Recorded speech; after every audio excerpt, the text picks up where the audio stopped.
Hey everyone, and welcome. Today we're diving deep into The Power of Now by Eckhart Tolle. This book has been blowing people's minds for years, and for good It reason. really is powerful stuff. It is. We're going to break down those big ideas about the mind and ego, and most importantly, how to actually apply those to, actual life.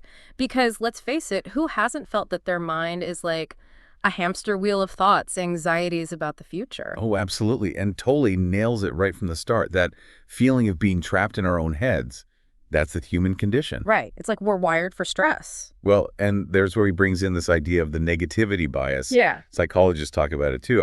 Our brains are naturally drawn to problems. It's a survival mechanism from like way back when. It's like our brains haven't gotten the memo that we're not dodging saber-toothed tigers anymore, right? Exactly. So we end up focusing on what's wrong, even if it's like a tiny thing, instead of all the good stuff. Which, let's be honest, is usually most of it. So if we're always stuck in our heads rehashing the past, worrying about the future, how can we actually, enjoy our lives right now? And that's the million-dollar question, right? How do we escape that loop? Tolle's own story is actually super inspiring here.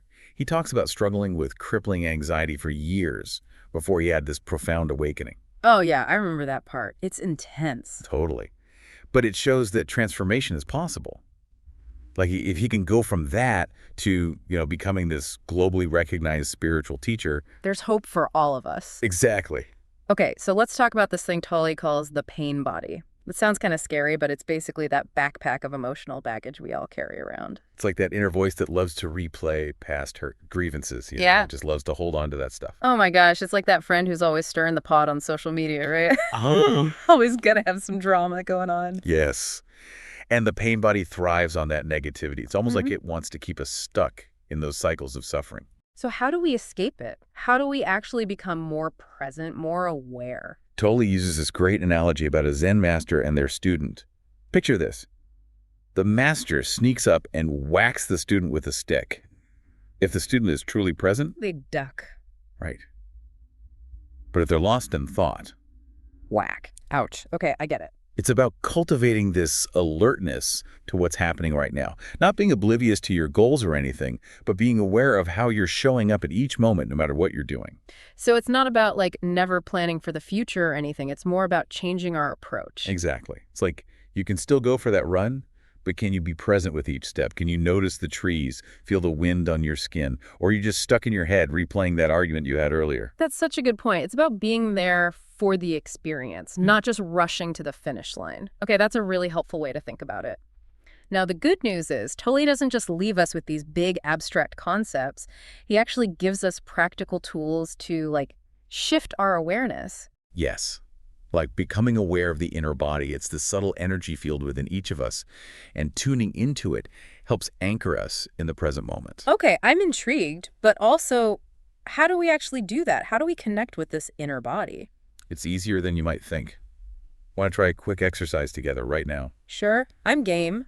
Awesome.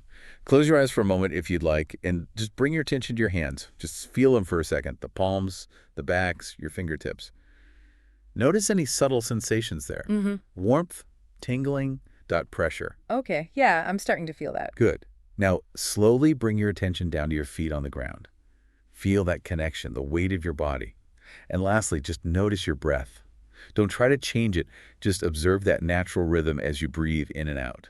Wow, that's amazing. Even just a few moments of focusing on those physical sensations, it really does quiet the mind. It's like all that mental chatter just fades into the background. It's powerful, right? It's a way to shift our attention from that mental noise to the physical reality of this moment. And that's the essence of presence. That is really cool. Okay, so we've covered a lot of ground here. The problem of the mind, this idea of the pain body, the importance of being present, and even a technique for tapping into the now.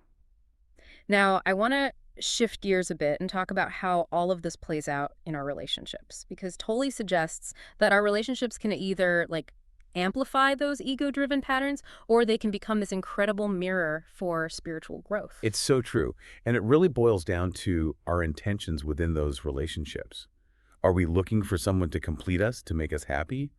Or are we both truly committed to showing up authentically, to being present with each other, even when it's messy? So it's not about finding the perfect person, but more about two imperfect people choosing to meet in the messiness. Exactly. And this challenges everything we've been told about romantic love, right? Like, Yeah. Tolle actually describes true love as this state of being so deeply present Mhm. that there's no room for conflict in that space. Whoa, that's a big statement. So it's less about two halves making a whole and more about two whole people choosing to, meet in their wholeness. Yeah. That's beautifully said. It's about recognizing and honoring the wholeness within ourselves and within each other.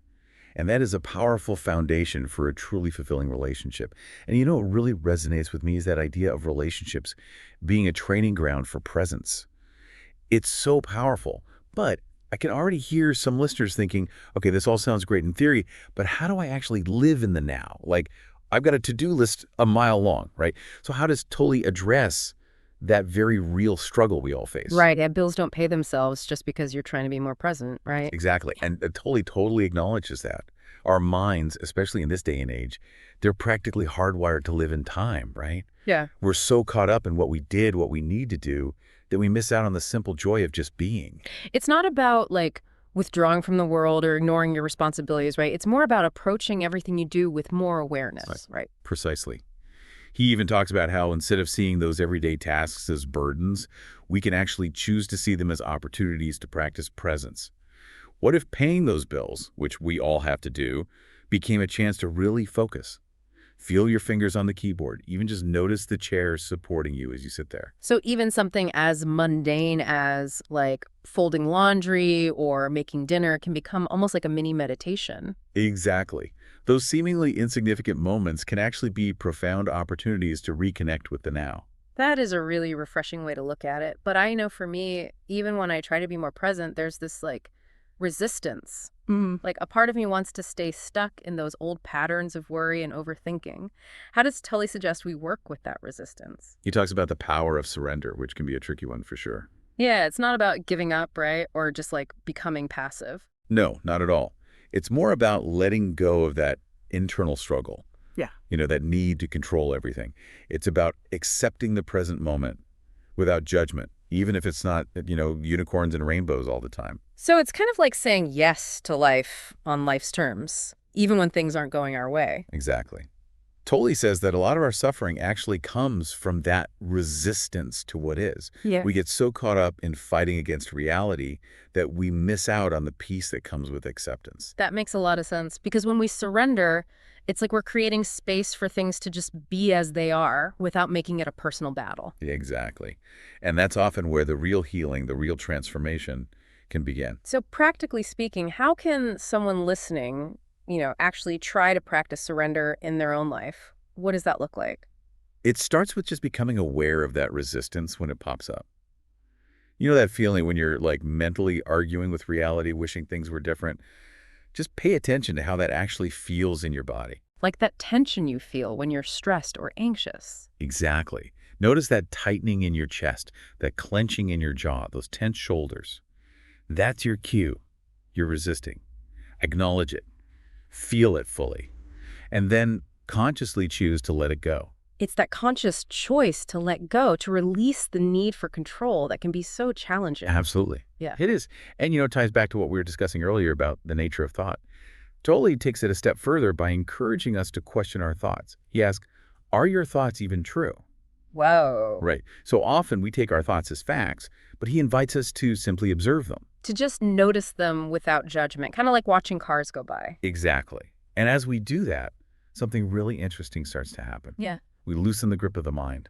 And that's when something deeper can emerge, that awareness of our true nature, our being. It's like we create space for something deeper to come through, something more authentic and true. Exactly. And that's where the real transformation happens. Yeah. It's not about becoming someone else. Yeah. It's about shedding those layers of conditioning and discovering who we already are at our core. Now, I want to circle back to something else we touched on earlier, this idea of conscious death. I know it might sound a little intense. A little bit. But Tolle really emphasizes that this isn't about dwelling on death in a morbid way or anything like that, right? No, not at all. Yeah. It's more about using the awareness of our own mortality to deepen our appreciation for life right now and to loosen the grip of attachment. Oh, I like that. So it's about appreciating the good without needing to desperately hold on to it. Exactly. Yeah. It's about recognizing that everything changes. Yeah. Nothing stays the same.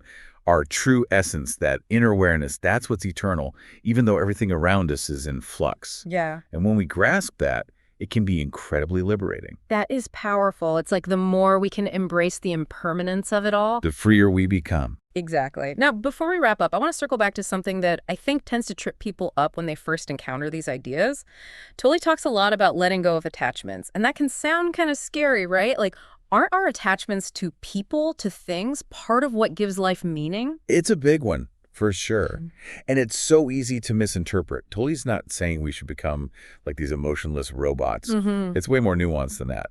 What he's really getting at is that so often we make our happiness dependent on things outside ourselves. Right. And that creates this fear of loss, which just leads to, well, suffering. So it's like there's a difference between, say, really appreciating a beautiful sunset Yes. and like freaking out that it's not going to last forever. Exactly. It's about finding that sweet spot where we can love deeply, experience joy fully, but without that desperate clinging that causes us pain when change inevitably happens. Which it always does, right? Always letting go of that need to control. It's a practice. It really is. It's not like a light switch we just flip, you know? Yeah. But when we start to see that true happiness, that deep inner peace, it comes from within. That's when we can appreciate everything else without needing to, like, white knuckle it, you know? Yeah, I feel that. It's like the grip loosens a bit. Exactly. Wow, this has been an amazing dive into the power of now. We've covered so much ground, from like the nature of the mind to the transformative power of presence and surrender. And I feel like there's still, so much more to explore. But if there's one thing someone listening takes away from all this, what would you say is like the most important thing to remember? That the power to transform our lives, to find that inner peace we've been talking about, it's not out there somewhere, you know? It's available to us right now in this present moment. That's the beauty of it. It's always accessible no matter what's going on in our lives. That is really empowering. Well said. To everyone listening, thank you so much for joining us on this deep dive into the power of now. Remember, the power to create a more peaceful and joyful life, it's always available to you right here, right now. Until next time, keep diving deep.